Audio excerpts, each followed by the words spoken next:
नमस्कार दोस्तों, स्वागत है आपका हमारे YouTube channel the horror B पर, जहां आपको मिलेंगी ऐसी डरावनी कहानियां जो आपके दिल की धड़कन को तेज कर देंगी। आज की कहानी एक ट्रक ड्राइवर की है जिनका नाम देव प्रकाश है और उनके साथ एक खलासी भी है जिसका नाम रघु है। तो अब मैं आपको ये कहानी देव प्रकाश के नजरिए से सुनाने वाला हूँ। लेकिन कहानी शुरू करने से पहले मैं आपको ये कहना चाहता हूँ कि वैसे तो आपने बहुत सी कहानियां सुनी होंगी, लेकिन आज जो कहानी मैं आपको सुनाने वाला हूं उसे सुनकर आपको बहुत मजा आने वाला है और साथ में डर का एहसास भी होने वाला है। और अगर आप इस चैनल पर पहली बार आए हैं तो चैनल को सब्सक्राइब जरूर करें ताकि आप हमारी इस फैमिली का हिस्सा बन सकें और आने वाली वीडियो आप तक आसानी से पहुंच जाए। तो ज्यादा समय न लेते हुए जल्दी से अपनी कहानी को शुरू करते हैं। दोस्तों, मेरा नाम देव प्रकाश है और मैं एक ट्रक ड्राइवर हूं। मुझे ट्रक चलाते हुए लगभग 15 साल हो गए हैं और इन 15 सालों में मुझे इस काम का अच्छा खासा अनुभव हो गया है। मेरे पिताजी भी पहले ट्रक चलाते थे, लेकिन कुछ साल पहले एक सड़क हादसे में उनकी मौत हो गई थी। उनके गुजर जाने के बाद हमारे परिवार की हालत काफी खराब हो गई थी, क्योंकि घर का पूरा खर्च वहीं चलाते थे। जब मेरे पिताजी की मौत हुई तब मैं सिर्फ 17 साल का था। हमारे परिवार में मेरी माँ, मेरी 2 बहनें और मैं ही थे। पिताजी के जाने के बाद घर की सारी जिम्मेदारी मेरे कंधों पर आ गई थी। घर का गुजारा चलाने के लिए अब मुझे किसी काम की सख्त जरूरत थी। मैंने एक दुकान पर काम करना शुरू किया, लेकिन वहां से इतनी कमाई नहीं होती थी कि घर का खर्च सही से चल सके। मजबूरी में मुझे अपनी पढ़ाई भी बीच में छोड़नी पड़ी। लगभग 2 साल तक मैंने उसी दुकान पर काम किया, लेकिन जब गुजारा और भी मुश्किल होने लगा तो मैंने किसी और काम की तलाश शुरू कर दी। फिर एक दिन पिताजी के एक पुराने दोस्त उस दुकान पर आते हैं जहां मैं काम करता था। बातचीत के दौरान मैंने उन्हें अपने घर की हालत बताई और फिर मैं उन्हें कहता हूं, मेरे घर का गुजारा काफी मुश्किल से हो रहा है। अगर कोई अच्छा सा काम मिल जाए जिससे मेरा परिवार ठीक से चल सके तो बहुत अच्छा रहेगा। मेरी बात सुनकर उन्होंने कहा, छोटे मोटे काम तो बहुत हैं जो मैं तुम्हें दिलवा सकता हूं, लेकिन उनसे तुम्हारा घर नहीं चलेगा। हाँ, एक काम है जिससे तुम्हारी फैमिली का गुजारा अच्छे से हो सकता है। उनके मुंह से यह सुनते ही मैं उत्सुकता से पूछ बैठा, क्या काम है अंकल, बताइए। पहले तो वो कुछ देर चुप रहे, फिर बोले, वही काम जो तुम्हारे पिताजी करते थे, ट्रक चलाने का काम।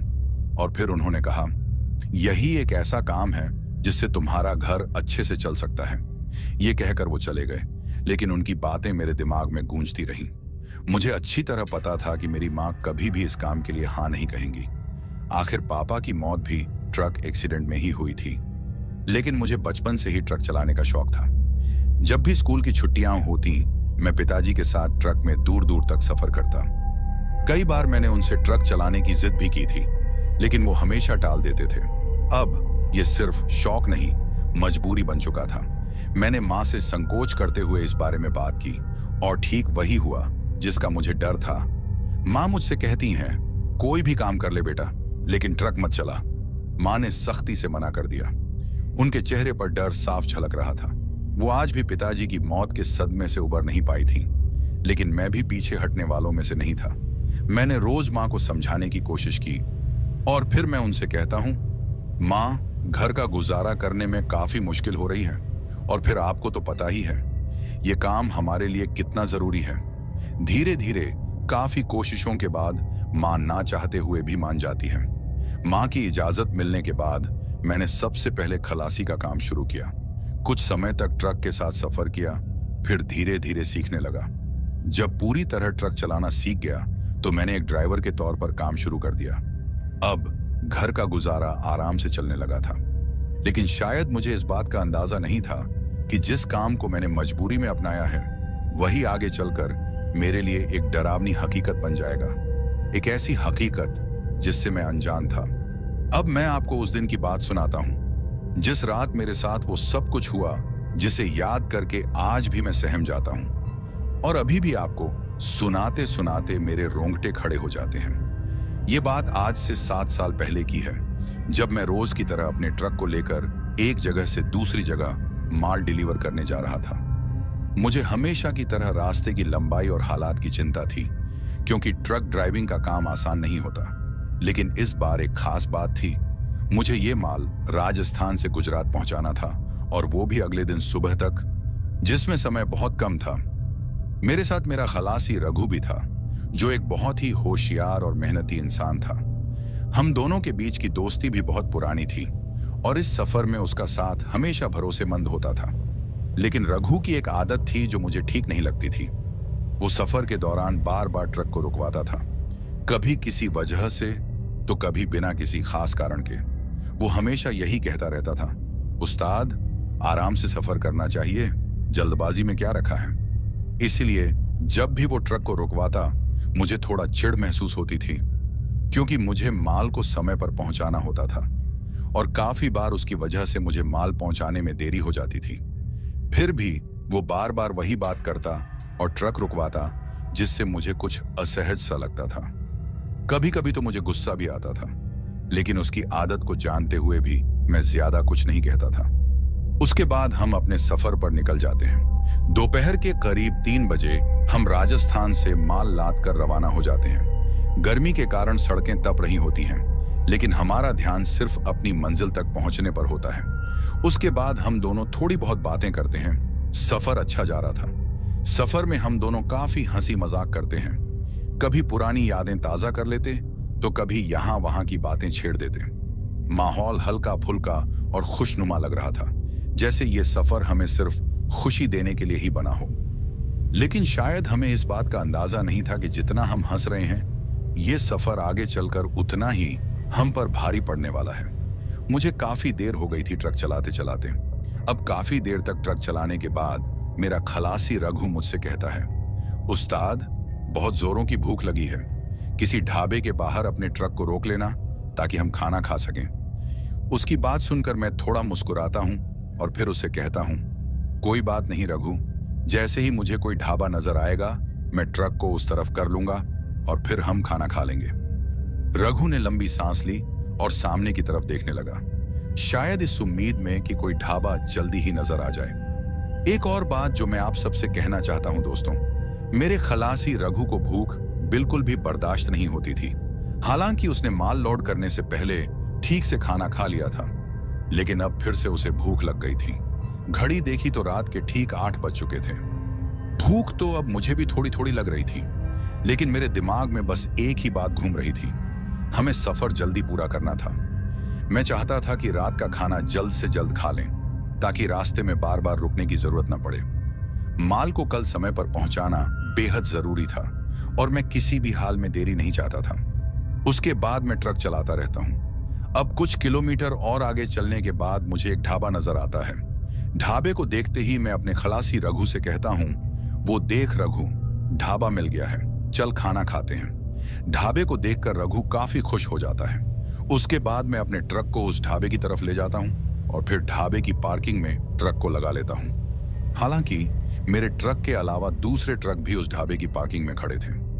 ढाबे के बाहर काफी बेंच और कुर्सियां लगी हुई थीं, और हमारे अलावा काफी लोग वहां खाना खाने आए थे। शायद हमारी तरह उनमें से बहुत से लोग ट्रक ड्राइवर थे, जो अपने ट्रक को साइड में लगाकर खाना खाने आए थे। ढाबे में ज्यादा भीड़ होने की वजह से मैं और मेरा खलासी रघु साइड में एक बेंच पर बैठ जाते हैं, ताकि थोड़ी भीड़ कम हो और हम भी खाना खा सकें। जिस वक्त हम खाना खाने आए थे, उस वक्त कई ढाबों पर ज्यादा भीड़ रहती है, क्योंकि उस समय बहुत से ट्रक ड्राइवर अपने रात के खाने के लिए रुकते हैं। उसके बाद उन्हें अपना सफर पूरा करना होता है, और आज इस ढाबे पर इतनी भीड़ होने की यही वजह थी। ढाबा उतना ज्यादा बड़ा नहीं था, लेकिन भीड़ को देखकर ऐसा लग रहा था कि शायद यहाँ खाना बहुत अच्छा बनता होगा, तभी तो इस ढाबे पर इतनी भीड़ थी। अब काफी देर इंतजार करने के बाद हम दोनों भी वहां से उठकर सामने की कुर्सियों पर बैठ जाते हैं और फिर खाने का ऑर्डर देते हैं। फिर कुछ मिनट बाद खाना आ जाता है। जैसा हमने सोचा था बिल्कुल वही होता है, मतलब कि खाना सच में बहुत ही स्वादिष्ट था। हम दोनों को खाना खाते हुए बहुत मजा आ रहा था। एक तो हमें भूख भी लगी थी और ऊपर से खाना काफी टेस्टी भी था। उसके बाद हम दोनों अपना खाना खत्म करते हैं। खाना खाने के बाद हम कुछ देर उसी ढाबे के साइड में एक बेंच पर बैठ जाते हैं। बेंच पर बैठे बैठे मैं देखता हूं कि सामने की तरफ जो ड्राइवर खाना खाने बैठे थे, वो काफी ज्यादा हंसी मजाक कर रहे थे। और एक दूसरे को अपनी ड्राइविंग के किस्से सुना रहे थे। मैं और मेरा खलासी बेंच पर बैठकर उनकी बातों को सुन रहे थे। वो सभी ट्रक ड्राइवर यही बात कर रहे थे कि हमें हर मंजिल के रास्ते का शॉर्टकट मालूम है। कोई कहता मुझे इतने शॉर्टकट मालूम हैं, तो कोई कहता मुझे तुमसे ज्यादा पता है। उनकी बातों को हम दोनों काफी ध्यान से सुन रहे थे। तभी साइड में बैठा एक ट्रक ड्राइवर उन दूसरे ड्राइवरों से कहता है, मुझे हर रूट के शॉर्टकट्स पता है। और वो ये भी कहता है, तुम सबकी इतनी उम्र भी नहीं हुई जितने साल मैंने ट्रक चलाया है। जो ड्राइवर ये बात कर रहा था, उन सब ड्राइवरों में उसकी उम्र ज्यादा थी। उसके बाद उन सब की बातें खत्म हो जाती हैं। मतलब वो अपना खाना खाने के बाद वहां से उठकर अपने ट्रकों में चढ़ जाते हैं। लेकिन एक ड्राइवर अभी भी उस ढाबे में बैठकर खाना खा रहा था, और ये वही ड्राइवर था जो उन सब ड्राइवरों को ये कह रहा था कि मुझे हर रूट के शॉर्टकट्स पता है, और जितनी तुम्हारी उम्र नहीं हुई उतने साल मैंने ट्रक चलाया है। मतलब कि मैं उसी ड्राइवर की बात कर रहा हूं जिसकी उम्र उन दूसरे ड्राइवरों से ज्यादा थी। अब उसे वहां अकेले बैठा देख मैं उसके पास जाता हूं और उसे कहता हूं, बाबा आप इस उम्र में भी ट्रक चला रहे हो, आपकी हिम्मत को मैं सलाम करता हूं। तो मेरी बात सुनकर वो अधेड़ उम्र का ट्रक ड्राइवर थोड़ा मुस्कुराया और कहता है, बेटा मुझे 35 साल से ज्यादा हो गए हैं ट्रक चलाते, जब तक मुझ में हिम्मत रहेगी मैं चलाऊंगा। उसके बाद मैं उससे कहता हूं, बाबा आपके बच्चे आपको इस उम्र में भी ये काम करने देते हैं? तो वो बूढ़ा ड्राइवर थोड़ी दुखी आवाज में मुझसे कहता है, बेटा मेरा एक ही लड़का था, उसकी कुछ साल पहले मौत हो गई है। उसके 2 छोटे छोटे बच्चे हैं। उन बच्चों के सिर से उनके बाप का साया तो चला गया, लेकिन उनकी परवरिश के लिए मुझे ये काम करना पड़ रहा है। उसके बाद वो बूढ़ा ड्राइवर मुझसे कहता है, मैंने ये ट्रक ड्राइवर वाला काम छोड़ दिया था, लेकिन अपने बेटे की मौत के बाद मुझे वापस से इस काम को करना पड़ रहा है। जब तक ऊपर वाले ने हिम्मत दी मैं कोशिश करूंगा ट्रक को चलाने की, उसके बाद भगवान जाने। उसकी बात सुनकर मैं काफी भावुक हो जाता हूं। फिर मैं उससे कहता हूं, बाबा भगवान आपके परिवार को खुश रखे और आपको हिम्मत दे। उसके बाद मैं थोड़ी हिम्मत करके उस अधेड़ उम्र के ट्रक ड्राइवर से पूछता हूं, बाबा आप कुछ देर पहले उन दूसरे ड्राइवरों से कुछ बोल रहे थे कि आपको हर तरफ के रूट्स के शॉर्टकट्स पता हैं। क्या सच में बाबा आपको पता है? मेरी बात सुनकर वो थोड़ा मुस्कुराते हैं और फिर मुझसे कहते हैं, हाँ मुझे लगभग सारे शॉर्टकट्स पता हैं, क्योंकि इन 35 सालों में मैंने हर रूट पर अपने ट्रक को चलाया है। मैं हर रास्ते से गुजरा हूं, चाहे जंगल का रास्ता हो या कोई और रास्ता। काफी शॉर्टकट रास्ते मुझे मालूम है। उनकी ये बात सुनकर मैं उनसे कहता हूं, बाबा अगर आपको सभी रास्तों के बारे में इतना पता है, तो क्या आप मुझे कोई ऐसा शॉर्टकट बता सकते हैं जिससे मैं अपनी मंजिल पर जल्दी पहुंच जाऊं? मेरी बात सुनकर वो पहले तो कुछ देर चुप रहते हैं और फिर मुझसे कहते हैं, तुम कहां जा रहे हो? उसके बाद मैं उन्हें अपनी मंजिल के बारे में बताता हूं। मेरी बात सुनकर वो मुझे कहते हैं, बेटा कभी कभी लंबा सफर भी अच्छा होता है। कुछ रास्ते ऐसे होते हैं जो देखने में तो छोटे लगते हैं, लेकिन जब कभी उन पर गुजरो तो इंसान काफी पछताता है और फिर उसको वक्त हाथ नहीं लगता। इसीलिए तुमसे कह रहा हूं कि तुम जिस रास्ते से जा रहे हो वही रास्ता ठीक है। उनकी बातें मेरी समझ में नहीं आ रही थी। उसके बाद मैं उनसे कहता हूं, बाबा क्या जहां मैं जा रहा हूं उस तरफ के लिए कोई शॉर्टकट रास्ता नहीं है? मेरे काफी बार पूछने पर वो ट्रक ड्राइवर मुझे बताता है, एक रास्ता है जिससे तुम अपनी मंजिल पर 2 घंटे पहले पहुंच सकते हो, लेकिन इस वक्त तुम्हारा उस रास्ते पर जाना ठीक नहीं है। उनके मुंह से ये बात सुनकर मुझे थोड़ा अजीब लगता है, लेकिन मुझे खुशी इस बात की थी कि क्या सच में ऐसा कोई शॉर्टकट है जिससे मैं 2 घंटे पहले अपनी मंजिल पर पहुंच जाऊंगा। उसके बाद मैं उस ड्राइवर से पूछता हूं, बाबा वो शॉर्टकट किस तरफ है? मेरी बात सुनकर वो ट्रक ड्राइवर मुझे उस शॉर्टकट के बारे में बोलने से मना कर देता है और मुझसे कहता है, अगर दिन के वक्त तुम मुझसे पूछते तो शायद मैं तुम्हें बता भी देता, लेकिन इस वक्त उस रास्ते पर जाना खतरे से खाली नहीं है। उनकी बातें सुनकर मेरा खलासी रघु मुझसे कहता है, उस्ताद अगर वो मना कर रहे हैं तो क्यों जिद पर अड़े हो? चलो ना, जो रास्ता हमको मालूम है उसी पर चलते हैं। उसके बाद मैं अपने खलासी रघु से कहता हूं, तुमको पता है अगर हम अपनी मंजिल पर 2 घंटे पहले पहुंचे तो हम कितना डीजल बचा सकते हैं? हमारा काफी फायदा होगा। दोस्तों मैं थोड़ा लालच में आ गया था अपने फायदे को लेकर। उसके बाद मैं अपने खलासी को चुप रहने के लिए बोलता हूं और फिर मैं उस अधेड़ उम्र के ट्रक ड्राइवर से कहता हूं, ठीक है बाबा, इस वक्त मैं उस तरफ नहीं जाऊंगा, लेकिन उस शॉर्टकट का पता तो बता दो, क्योंकि जब कभी भी मुझे दिन के वक्त निकलना पड़े तो मैं उस तरफ से जा सकूं। मेरी बात को सुनकर वो ट्रक ड्राइवर मुझसे कहता है, मुझे उम्मीद है कि तुम उस तरफ नहीं जाओगे, और तुम इतनी जिद कर ही रहे हो तो बता देता हूं। फिर वो ड्राइवर मुझसे कहता है, यहां से 5 किलोमीटर दूर तुम्हें एक सड़क दिखेगी जो कि हाईवे के साइड की तरफ होगी। बस वही है वो शॉर्टकट रास्ता जहां से तुम 2 घंटे पहले अपनी मंजिल पर पहुंच जाओगे। उस सड़क पर जाने से पहले तुम्हें एक बोर्ड भी नजर आएगा। तुम जैसे ही उस बोर्ड को देखोगे समझ जाना कि वही रास्ता है, और वो रास्ता काफी ज्यादा सुनसान है। दिन के वक्त भी वो सड़क काफी सुनसान नजर आती है। उनकी बात सुनकर मैं उस ड्राइवर का शुक्रिया करता हूं और फिर मैं अपने ट्रक की तरफ निकलता हूं। अभी मैंने अपने ट्रक की तरफ 2 से 4 कदम दिए ही थे कि वो ट्रक ड्राइवर मुझे पीछे से आवाज देता है और मुझसे कहता है, गलती से भी रात के वक्त उस रास्ते पर मत जाना।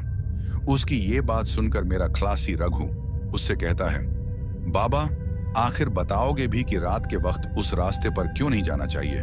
तो वो आदमी रघु से कहता है, जितना मैंने तुम लोगों से कहा है उतना याद रखना, बाकी इस बात को छोड़ो।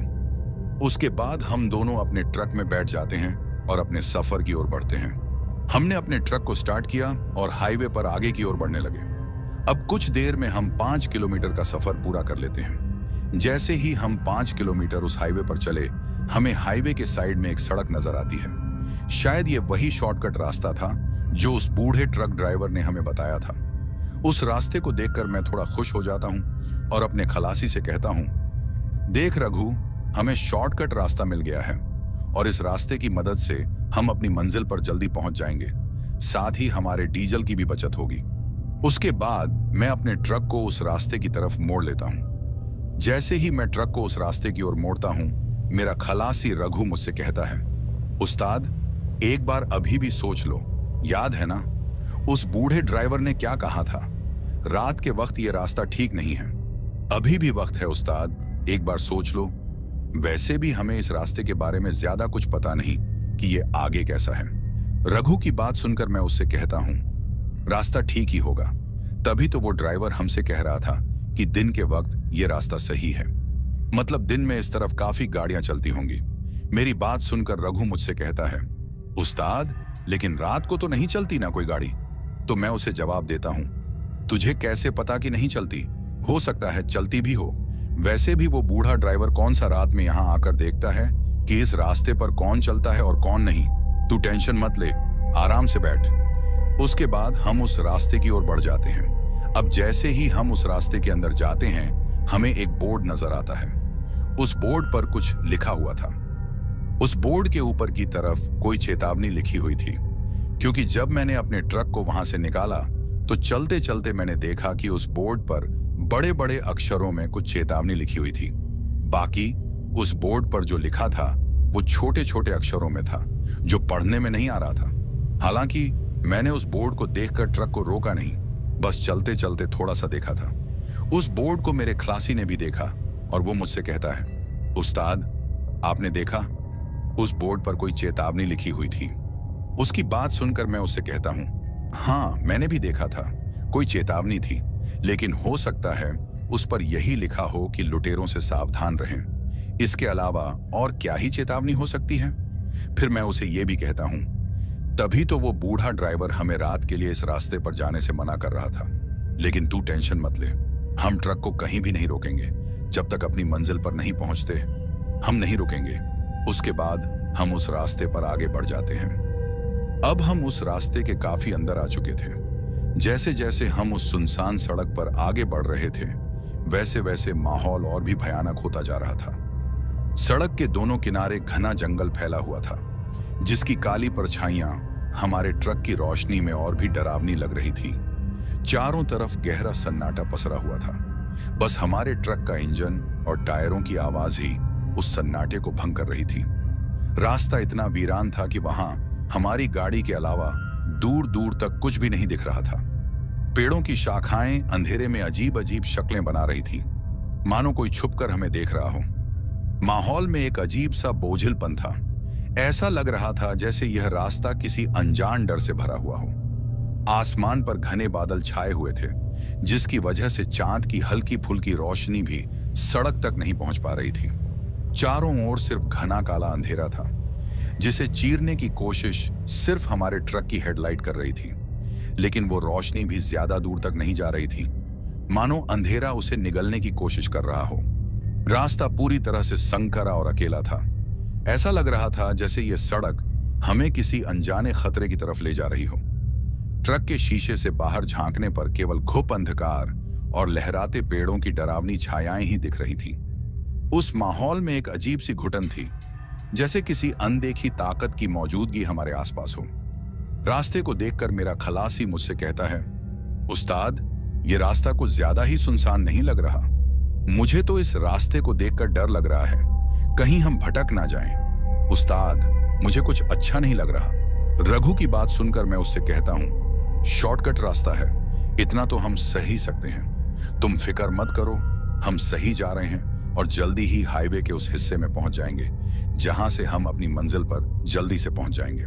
कुछ देर और चलने के बाद अचानक मेरा खलासी रघु मुझसे कहता है, उस्ताद, जरा ट्रक को सड़क के किनारे रोक लो। उसकी बात सुनकर मैं उससे कहता हूं, क्या हुआ रघु, तुम ऐसा क्यों बोल रहे हो? तो मेरी बात सुनकर रघु मुझसे कहता है, उस्ताद, मुझे बहुत जोरों से टॉयलेट आया है, ट्रक को रोक लो, मैं टॉयलेट करके आता हूं। उसकी बात सुनकर मैं उससे कहता हूं, इस रास्ते पर इस वक्त रुकना ठीक नहीं रहेगा, थोड़ा कंट्रोल करो। जैसे ही हम किसी ऐसी जगह पर पहुंचेंगे जो ज्यादा सुनसान ना हो, वहां मैं ट्रक रोक लूंगा, तुम वहां चले जाना। मेरी बात सुनकर रघु मुझसे कहता है, उस्ताद, काफी समय से मैंने टॉयलेट को रोक कर रखा है, अब बर्दाश्त के बाहर हो रहा है। आप ट्रक रोक लो, कुछ नहीं होगा, मैं जल्दी जाऊंगा और आ जाऊंगा। और उस्ताद, मुझे थोड़ा हल्का भी होना है, मैंने ढाबे पर कुछ ज्यादा ही खा लिया था, जिसकी वजह से मेरा पेट भी खराब हो गया है। उसकी बात सुनकर मैं मान जाता हूं और अपने ट्रक को सड़क के बीचों बीच खड़ा कर लेता हूं, क्योंकि वैसे भी इस सड़क पर हमें अब तक कोई गाड़ी नजर नहीं आई थी। ट्रक को रोकने के बाद मैं अपने खलासी से कहता हूं, जल्दी से आ जाना, वैसे भी इतनी रात को इस रास्ते पर रुकना ठीक नहीं है। मेरी बात सुनकर वो मुझसे कहता है, ठीक है उस्ताद, मैं जल्दी आऊंगा। उसके बाद वो ट्रक से उतर जाता है। अब मुझे इतना तो पता था कि रघु 10 मिनट से पहले तो आने वाला नहीं है, क्योंकि उसे थोड़ा वक्त लगेगा। फिर मैं सोचता हूं, जब तक वो आएगा तब तक मैं अपने घर में फोन कर लेता हूं। उसके बाद मैं अपने घर में फोन करता हूं और उनका हालचाल पूछता हूं। अभी मुझे 1-2 मिनट ही हुए थे कॉल करते हुए कि तभी मेरा खलासी रघु ट्रक में चढ़ जाता है और फिर मुझसे कहता है, उस्ताद, चलो फिर चलते हैं। जैसे ही रघु ट्रक में चढ़ता है, मेरी कॉल कट जाती है। मैं रघु से पूछता हूं, तुम तो बोल रहे थे कि तुम्हें टॉयलेट लगा हुआ है, अभी तो तुम्हें 2 मिनट से ज्यादा भी नहीं हुए और तुम इतनी जल्दी कैसे आ गए?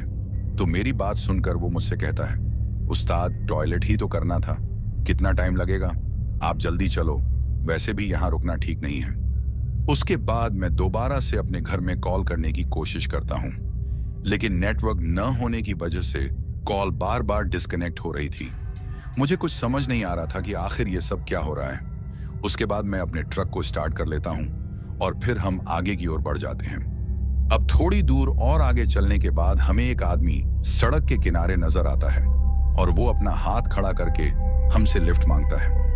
उसको इस तरीके से उस सुनसान सड़क पर इतनी रात को खड़े देख मुझे थोड़ा अजीब लगता है और मैं सोचता हूं कि इस वक्त रात को ये आदमी यहाँ क्या कर रहा होगा। उसके बाद मैं अपने खलासी से कहता हूँ, रघु, इतनी रात को ये कौन हो सकता है और ये हमसे लिफ्ट भी मांग रहा है, क्या बोलते हो, क्या करें? मेरी बात सुनकर रघु खामोश रहता है। उसे खामोश देखकर मैं उससे कहता हूं, तुम्हारा दिमाग तो ठीक है ना? मैं तुमसे क्या पूछ रहा हूं और तुम कोई जवाब ही नहीं दे रहे हो। मेरा ऐसा कहने पर रघु मुझसे कहता है, उस्ताद, मैं अपने ही ख्याल में था, जिसके कारण मुझे आपकी आवाज सुनाई नहीं दी। उसके बाद मैं उससे कहता हूं, क्या करें, इस आदमी को लिफ्ट दें या नहीं? मेरी बात सुनकर रघु मुझसे कहता है, उस्ताद, लिफ्ट दे देते हैं, हो सकता है ये आदमी यहीं किसी गांव का हो और वैसे भी इतनी रात को इसे लिफ्ट न देना ठीक नहीं रहेगा। हमें इसकी मजबूरी को समझना चाहिए। रघु के मुंह से ये बात सुनकर मुझे थोड़ा अजीब लगता है, क्योंकि काफी बार पहले भी जब हमसे कोई लिफ्ट मांगता था तो रघु मुझे हमेशा मना कर देता था, लेकिन आज पहली बार उसको किसी के लिए हामी भरते हुए देखा था। फिर उसकी बात सुनकर मैं उससे कहता हूं, लिफ्ट तो देते हैं, लेकिन अगर ये कोई लुटेरा हुआ तो फिर क्या करेंगे? मेरी बात सुनकर रघु मुझसे कहता है, उस्ताद, अगर ये लुटेरा होता तो ये हमारे ट्रक पर किसी तरीके से भी हमला कर सकता था, यूं आसानी से हमसे लिफ्ट नहीं मांगता। रघु की बातें सुनकर मुझे ऐसा लग रहा था जैसे वो चाहता था कि वो आदमी हमारे ट्रक में चढ़ जाए। उसके बाद मैं रघु की बात मान लेता हूं और अपने ट्रक को उस आदमी के पास में रोक लेता हूं। अब जैसे ही मैंने अपने ट्रक को उसके सामने की तरफ रोका, वो आदमी मेरी खिड़की के पास आ जाता है और मुझसे कहता है, बाबूजी, यहीं आगे की तरफ मेरा गांव है। अगर आप मुझे आगे तक छोड़ देंगे तो आपकी बड़ी मेहरबानी होगी। उसकी बात सुनकर मैं उससे कहता हूं, कोई बात नहीं, आ जाओ, ट्रक में बैठ जाओ। उस आदमी की उम्र लगभग 40 से 45 साल के बीच की होगी और उसकी वेशभूषा से लग रहा था कि वो वाकई किसी गांव का ही होगा। उसके बाद वो आदमी ट्रक में चढ़ जाता है और फिर केबिन में आ जाता है। अब मैं फिर से ट्रक को आगे की ओर बढ़ा लेता हूं। उस आदमी के ट्रक में बैठने के बाद मुझे ट्रक के अंदर का माहौल थोड़ा अजीब लगने लगा। मतलब कि ट्रक में काफी ठंड का माहौल हो गया था। हालांकि पहले मुझे सर्दी नहीं लग रही थी, लेकिन जब से मैंने उस आदमी को लिफ्ट दी थी, तब से ट्रक के अंदर का तापमान गिरता ही जा रहा था।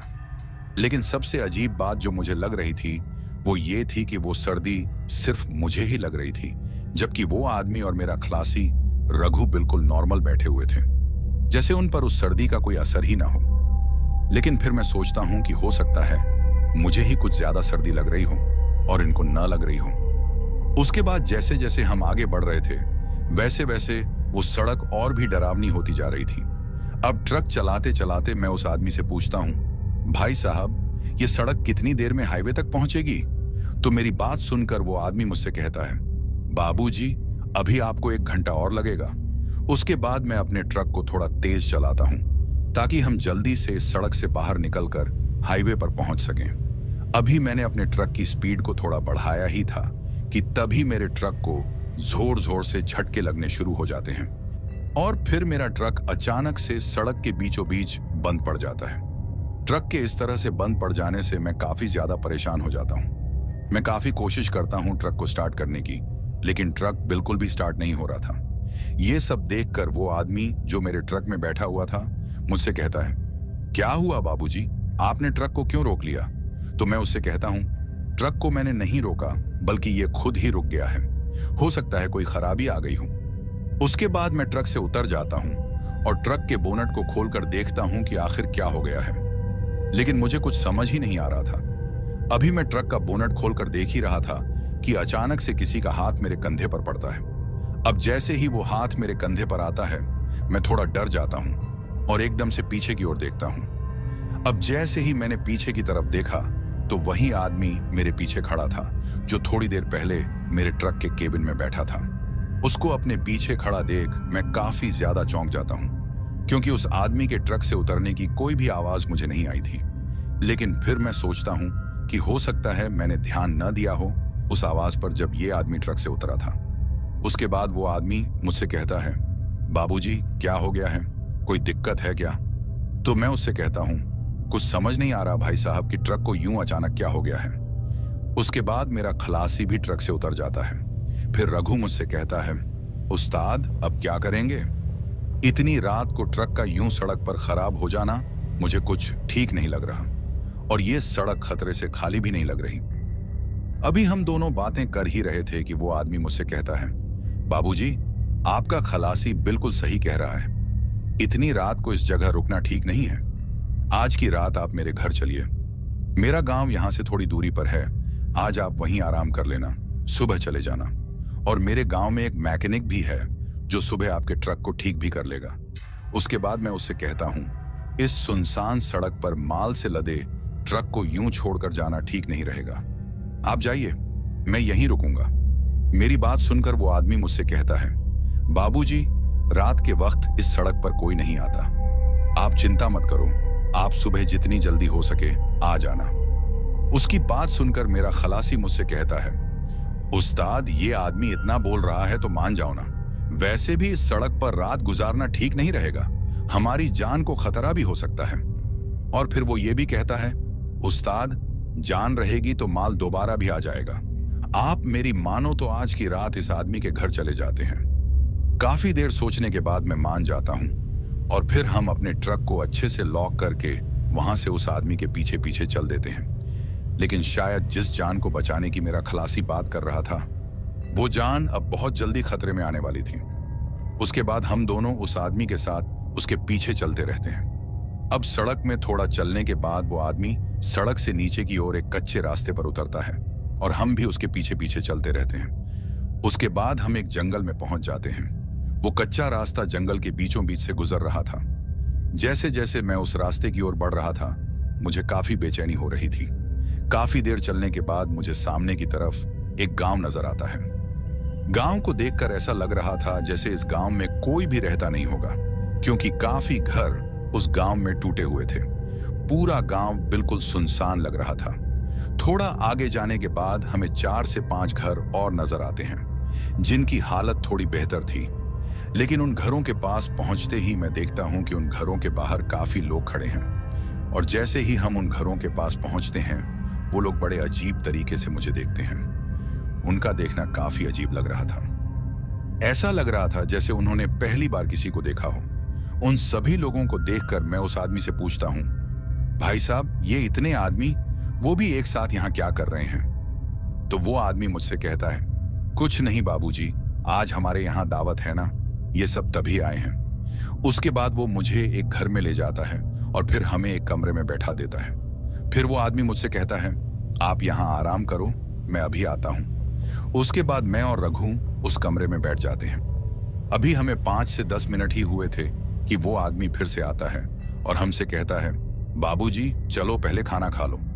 तो मैं उस आदमी से कहता हूं, नहीं भाई साहब, हमने खाना खा लिया है, बस आप हमारे सोने का इंतजाम कर दो, बाकी हमें किसी चीज की जरूरत नहीं है। अभी मैं ये बात उस आदमी को कह ही रहा था कि मेरा खलासी उस आदमी से कहता है, भाई साहब मुझे तो काफी जोरों की भूख लगी हुई है। रघु के मुंह से ये बात सुनकर मुझे काफी अजीब लगता है और मैं उससे कहता हूं, तुमने तो मेरे साथ उस ढाबे पर खाना खाया था, तो अब तुम्हें दोबारा भूख कैसी लग रही है? तो मेरी बात सुनकर रघु मुझसे कहता है, उस्ताद खाया था, लेकिन मुझे फिर से काफी ज्यादा भूख लगी है, आप थोड़ा आराम करो, मैं जल्दी खाना खाकर आता हूं। उसके बाद रघु उस आदमी के साथ चला जाता है। अब मैं उस कमरे में अकेला बैठा हुआ था और मुझे सिर्फ एक ही बात की चिंता सता रही थी कि उस सुनसान सड़क पर माल से भरा मेरा ट्रक खड़ा है, बस कोई लुटेरा उस माल को लूट न ले। अभी मैं यह सोच ही रहा था कि मुझे उस कमरे में काफी गंदी बदबू आने लगी। हालांकि वो बदबू मुझे पहले भी आ रही थी, लेकिन पहले वो इतनी ज्यादा नहीं थी जितनी अब आने लगी थी। शायद उस कमरे में ज्यादा देर बैठने के कारण वो बदबू और तेज हो गई थी। दोस्तों, वो बदबू ऐसी थी जैसे कोई जानवर काफी दिनों से एक ही जगह मरा पड़ा हो।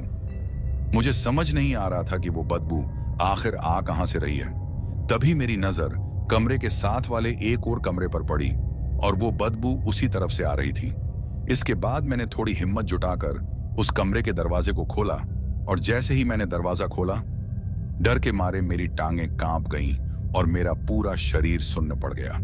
वो नजारा अगर कोई भी देख ले तो मेरी तरह थर थर कांप उठे। दोस्तों, जैसे ही मैंने उस कमरे के दरवाजे को खोला, मैं देखता हूं कि उस कमरे में बहुत से कटे हुए सिर लटके हुए थे और पूरे कमरे में कंकाल ही कंकाल पड़े हुए थे। कुछ अंग भी दिखाई दे रहे थे जो सड़े हुए लग रहे थे। उस कमरे से इतनी भयानक बदबू आ रही थी कि मेरी सांस लेना भी मुश्किल हो गया था। मैंने दोनों हाथों से अपनी नाक ढक ली और मुझे एक के बाद एक 2 उल्टियां हो गईं। खुद को संभालते हुए मैंने किसी तरह उस कमरे का दरवाजा बंद किया और बाहर आकर लंबी लंबी सांसें लेने लगा, क्योंकि उस कमरे के अंदर सांस लेना असंभव होता जा रहा था। अब मैं सब समझ चुका था कि वो आदमी जिस दावत की बात कर रहा था, वो दावत मुझे और मेरे खलासी को मारकर बनाई जाएगी। डर के कारण मुझे कुछ भी समझ नहीं आ रहा था कि मैं क्या करूं और अपनी जान कैसे बचाऊं। इसके बाद मैंने सोचा कि हो सकता है अब तक मेरे खलासी रघु को मार दिया गया हो। मुझे उसके बारे में सोचकर बहुत दुख हो रहा था, लेकिन वहां ज्यादा देर तक रुकना खतरे से खाली भी नहीं था। अब मैं चाहता था कि जितनी जल्दी हो सके उस गांव से बाहर निकला जाए। उसके बाद मैं वहां से भागने की कोशिश करने लगता हूं। अभी मैं उस घर के दरवाजे से बाहर निकल ही रहा था कि तभी मुझे बाहर की तरफ रघु दिखाई दिया, जो मेरी तरफ उसी घर में आ रहा था। उसे जिंदा देखकर मैं बहुत ज्यादा खुश हो जाता हूं और उसे कहता हूं, शुक्र है रघु, तुम जिंदा हो। मेरी बात सुनकर रघु बोला, उस्ताद मैं तो ठीक हूं, लेकिन आप ऐसा क्यों बोल रहे हो? तो मैं उससे कहता हूं, जितनी जल्दी हो सके यहां से भागो, मैं तुम्हें सब बता दूंगा।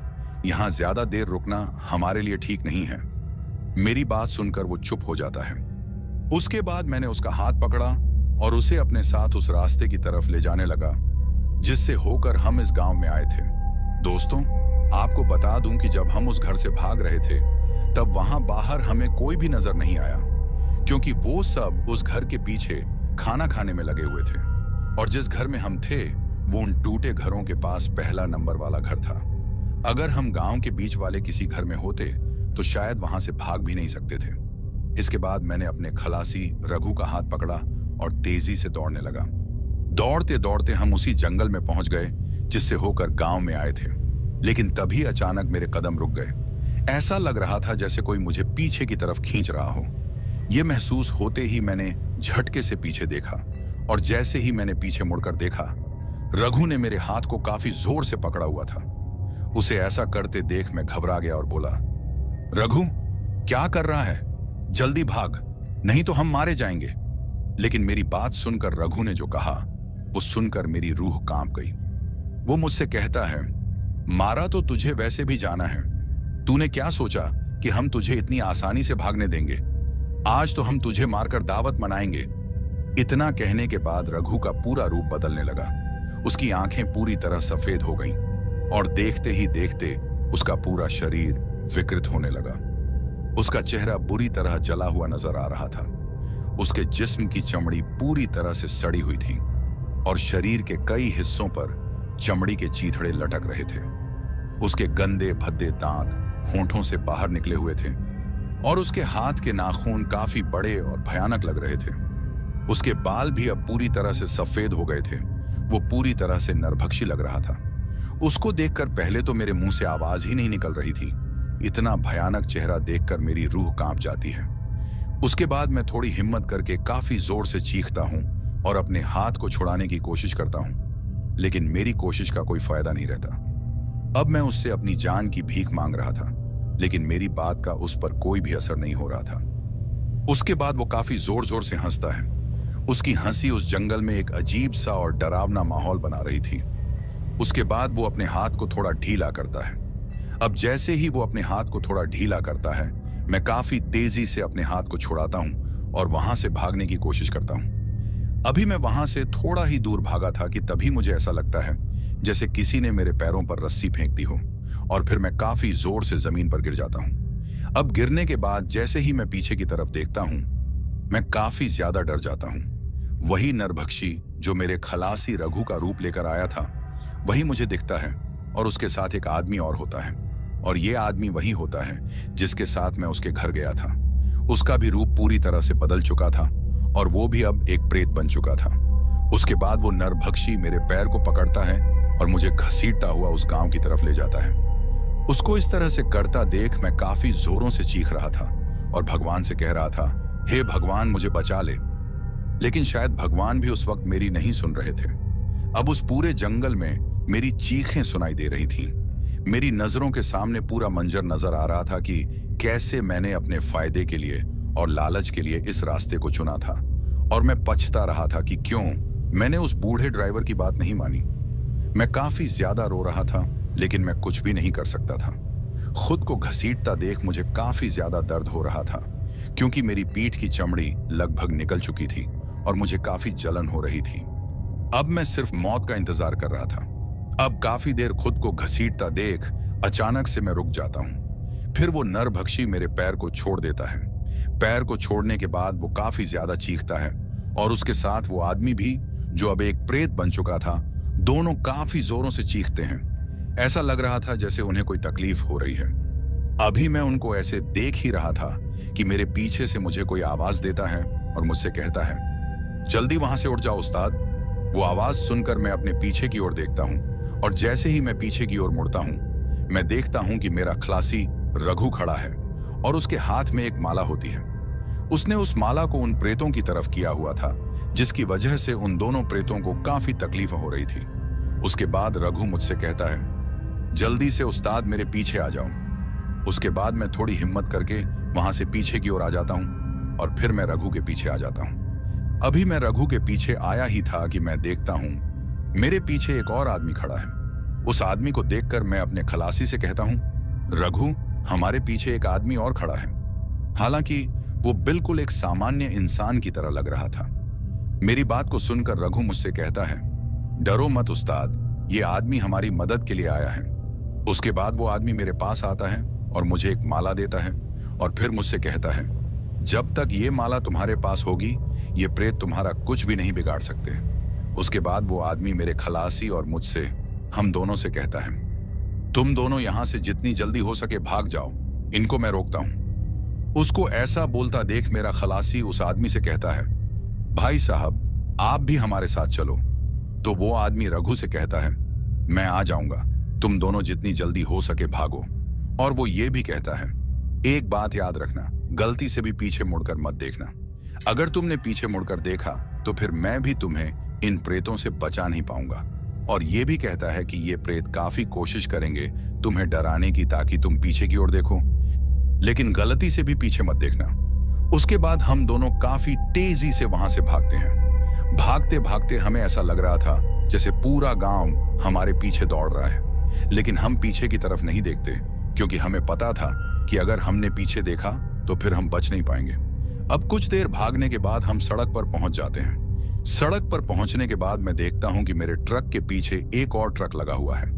उस ट्रक को देखकर मैं रघु से पूछता हूं, ये ट्रक किसका है? तो रघु मुझसे कहता है, पहले आप अपने ट्रक में तो बैठ जाओ, उसके बाद मैं आपको सब कुछ बताता हूं। उसके बाद हम दोनों ट्रक में बैठ जाते हैं और फिर मैं अपने ट्रक को स्टार्ट करने की कोशिश करता हूं और मेरा ट्रक स्टार्ट भी हो जाता है। उसके बाद हम काफी तेजी से उस सड़क पर आगे की तरफ निकल जाते हैं। अब मैं रघु से कहता हूं, अब बताओगे भी कि वो ट्रक किसका है? और तुम तो मेरे साथ उस आदमी के घर तक आए थे, उसके बाद तुम कहां चले गए थे? मेरी बात सुनकर रघु मुझसे कहता है, क्या बात कर रहे हो उस्ताद, आपने तो मुझे इस सुनसान सड़क पर अकेला ही छोड़ दिया था। उसकी बात सुनकर मैं काफी ज्यादा हैरान हो जाता हूं। उसके बाद वो मुझसे कहता है, उस्ताद, टॉयलेट करने में मुझे थोड़ा ज्यादा ही समय लग गया था और मैंने आपसे कहा भी था कि मैं थोड़ा हल्का होकर आता हूं। हालांकि मैंने ट्रक के स्टार्ट होने की आवाज भी सुनी थी, लेकिन जब तक मैं वहां पहुंचा आप जा चुके थे। मैंने आपको काफी जोर से आवाज भी मारी थी, लेकिन शायद आपने सुनी नहीं। उसके बाद मैं अकेला उस सुनसान सड़क पर खड़ा था। मुझे कुछ समझ ही नहीं आ रहा था कि आखिर मैं क्या करूं। अब काफी देर एक ही जगह खड़े रहने के बाद मैं काफी ज्यादा परेशान हो जाता हूं। तभी अचानक से मुझे किसी गाड़ी की हेडलाइट्स की रोशनी दिखाई देती है और मैं देखता हूं कि वो एक ट्रक की हेडलाइट्स की रोशनी होती है। उसके बाद मैं सड़क के बीचों बीच खड़ा होकर उस ट्रक वाले को लिफ्ट मांगता हूं, क्योंकि मुझे इस बात का पता था कि अगर ये ट्रक नहीं रुका तो फिर मुझे पूरी रात इसी सड़क पर गुजारनी पड़ेगी और इस सड़क पर रात गुजारना खतरे से खाली नहीं था। उसके बाद वो ट्रक वाला अपने ट्रक को रोक लेता है और मुझसे कहता है, तुम इतनी रात को यहाँ क्या कर रहे हो? तो मैं उसको सारी बात बता देता हूँ और उससे कहता हूँ कि मेरे उस्ताद मुझे यहीं छोड़कर चले गए हैं। फिर मैं उसके साथ उसके ट्रक में बैठ जाता हूँ। उसके बाद वो ट्रक ड्राइवर मुझसे कहता है, तुम्हारे उस्ताद तुम्हें यहाँ छोड़कर नहीं गए हैं, बल्कि जरूर वो किसी छलावे के जाल में फंसे हुए होंगे। और वो ट्रक ड्राइवर मुझसे यह भी कहता है, इस रास्ते पर काफी बार लोग इन छलावों के शिकार भी हो जाते हैं। उसके बाद मैं काफी ज्यादा दुखी हो जाता हूं और मैं सोचता हूं कि शायद आप भी किसी छलावे का शिकार हो गए हों। फिर थोड़ी दूर चलने के बाद मुझे अपना ट्रक नजर आता है, जो कि आपने सड़क के बीचों बीच लगाया था। उसके बाद मैं और वो ट्रक ड्राइवर ट्रक से उतर जाते हैं। फिर मैं अपने ट्रक को अच्छे से देखता हूं, लेकिन मुझे आप उसमें नजर नहीं आते। अब काफी देर वहां रुकने के बाद हमें जंगल की तरफ से किसी की चीखें सुनाई देती हैं और वो चीखें आपकी थीं उस्ताद। उसके बाद मैं उस ट्रक ड्राइवर से कहता हूं, ये चीखें मेरे उस्ताद की हैं। उसके बाद हम दोनों काफी तेजी से आप तक पहुंचते हैं और फिर आप हमें उस हालत में मिले थे। लेकिन आप तक पहुंचने से पहले उस ट्रक ड्राइवर ने मुझे ये माला दी थी और कहा था, इसे अपने पास रखना, जब तक ये तुम्हारे साथ है ये प्रेत तुम्हारा कुछ नहीं बिगाड़ सकते। उस्ताद, उन प्रेतों को देखकर अभी तक मेरी हालत खराब है और अभी भी मेरी टांगें कांप रही हैं। उसके बाद मैं भी रघु को अपने बारे में सब कुछ बताता हूँ कि कैसे वो छलावा तुम्हारा रूप लेकर ट्रक में आया था और फिर मेरे साथ क्या क्या हुआ। अब ट्रक तो मैं चला रहा था, लेकिन मुझे पीठ में काफी जलन हो रही थी और मेरी पीठ से खून भी बह रहा था। मुझे उस हालत में देखकर रघु मुझसे कहता है, उस्ताद आप साइड हो जाओ, ट्रक मैं चलाता हूं। दोस्तों, आपको बता दूं कि मेरे खलासी को भी ट्रक चलाना आता था और वो काफी बार लंबे सफर में मेरी मदद करता है ट्रक चलाने में। उसके बाद चलते हुए ट्रक में ही हम अदला बदली कर लेते हैं, क्योंकि हम नहीं चाहते थे कि हम ट्रक को रोकें और हम बिल्कुल भी रिस्क नहीं लेना चाहते थे। हमें इस बात का पता था कि अगर हमने ट्रक को रोक लिया तो फिर से किसी छलावे का शिकार हो जाएंगे। उसके बाद रघु ट्रक चलाता है और काफी देर ट्रक चलाने के बाद हमें एक मंदिर दिखाई देता है और मंदिर के साथ में ही हमें एक दूसरा गांव भी दिखाई देता है। उसके बाद हम अपना ट्रक मंदिर के सामने रोकते हैं और जल्दी से मंदिर के अंदर चले जाते हैं। वो मंदिर हनुमान जी का होता है। मंदिर के अंदर जाते ही मैं मंदिर की घंटी बजाता हूँ। घंटी की आवाज सुनकर मंदिर के बगल में एक छोटा सा कमरा होता है और उसमें से एक आदमी उठकर हमारे पास आता है। हम दोनों को देखकर वो आदमी हमसे कहता है, आप लोग कौन हो और इतनी रात को यहाँ क्या कर रहे हो? उस आदमी की बात सुनकर मैं उससे कहता हूँ, पहले आप बताइए कि आप कौन हो। तो वो आदमी मुझसे कहता है, मैं इस मंदिर का पुजारी हूँ। उसके बाद वो हमसे कहते हैं, अब आप ये बताओ कि आप दोनों कौन हो और यहाँ कैसे आना हुआ। पंडित जी की बात सुनकर मैं उनसे कहता हूँ, पंडित जी, मैं एक ट्रक ड्राइवर हूँ और ये मेरा खलासी है। हम दोनों बहुत बड़ी मुसीबत में फंस गए हैं। उसके बाद वो पंडित जी मुझसे पूछते हैं, कैसी मुसीबत? तो मैं उन पंडित जी को अपनी पूरी आपबीती सुनाता हूँ और फिर मैं उनसे ये भी कहता हूँ कि कैसे एक ट्रक ड्राइवर ने हमारी जान बचाई। हमारी बातों को वो पंडित जी बड़े ध्यान से सुन रहे थे। उसके बाद पंडित जी हमसे कहते हैं, सबसे पहले तुम मंदिर में जाकर माथा टेको और हनुमान जी को प्रणाम करो। हमने उनके कहने पर वैसा ही किया। उसके बाद हम फिर से मंदिर के बाहर आ जाते हैं जहां वो पंडित जी खड़े थे। अब जैसे ही हम पंडित जी के पास आते हैं तभी मेरा खलासी उन पंडित जी से कहता है, पंडित जी, मुझे एक बात अभी तक समझ नहीं आ रही। तो पंडित जी उससे पूछते हैं, कौन सी बात? मेरा खलासी रघु उनसे कहता है, जिस ट्रक ड्राइवर ने हमारी जान बचाई थी वो अब तक यहाँ पहुंचा क्यों नहीं? कहीं उन प्रेतों ने उसे कुछ कर तो नहीं दिया? मेरे खलासी की बात सुनकर पंडित जी थोड़ा मुस्कुराते हैं और फिर हमसे कहते हैं, वो प्रेत उसका कुछ भी नहीं बिगाड़ सकते। जिस ट्रक ड्राइवर की तुम बात कर रहे हो वो कोई इंसान नहीं बल्कि हनुमान जी द्वारा भेजी हुई कोई दिव्य शक्ति थी जिसने तुम्हारी उन प्रेतों से रक्षा की है।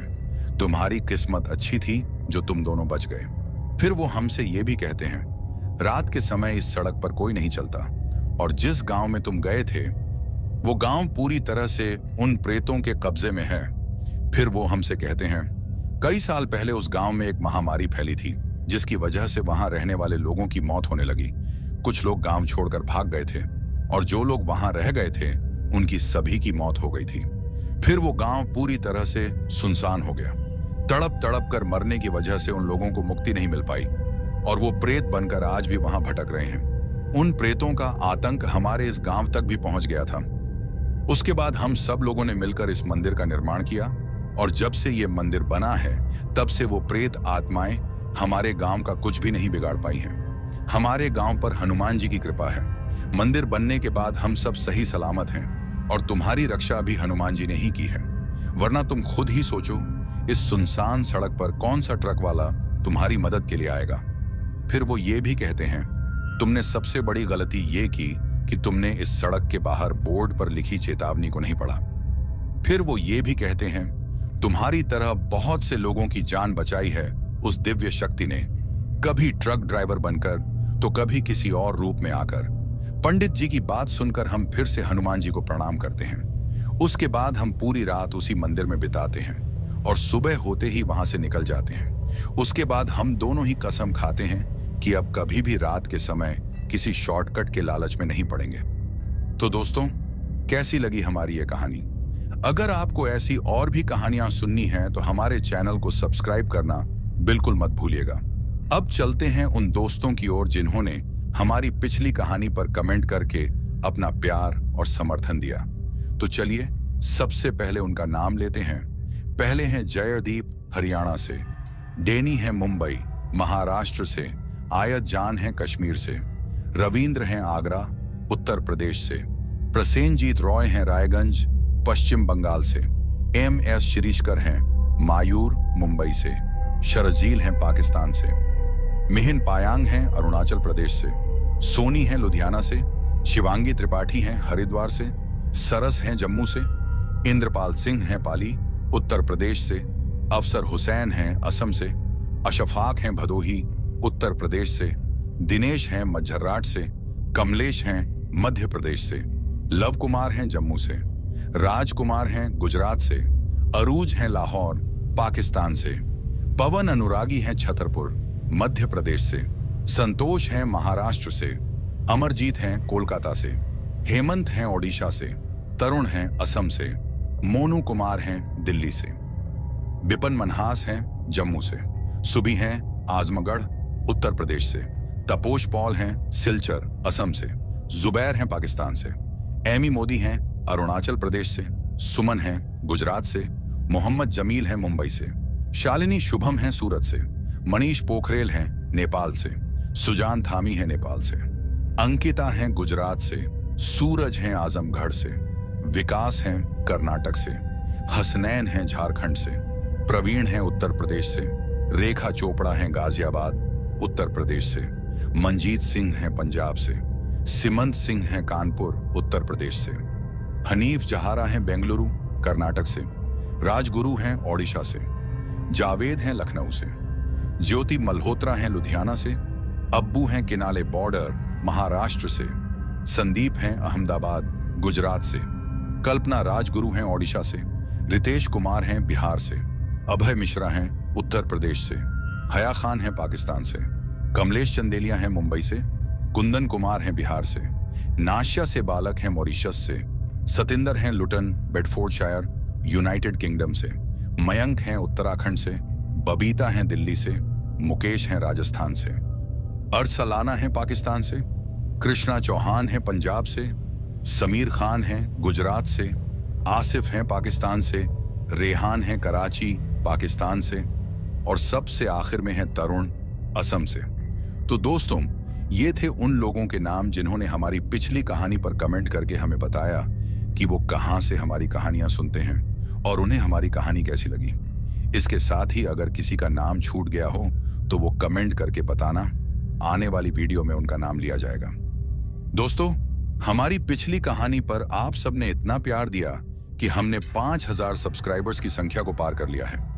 इस प्यार के लिए मैं आप सभी का तहे दिल से शुक्रगुजार हूं और मैं बस इतना कहना चाहता हूं कि ऐसे ही अपना प्यार बनाए रखें। इसके साथ ही अब मैं आप सबसे अलविदा कहना चाहता हूं। अपना ख्याल रखें। बाय दोस्तों।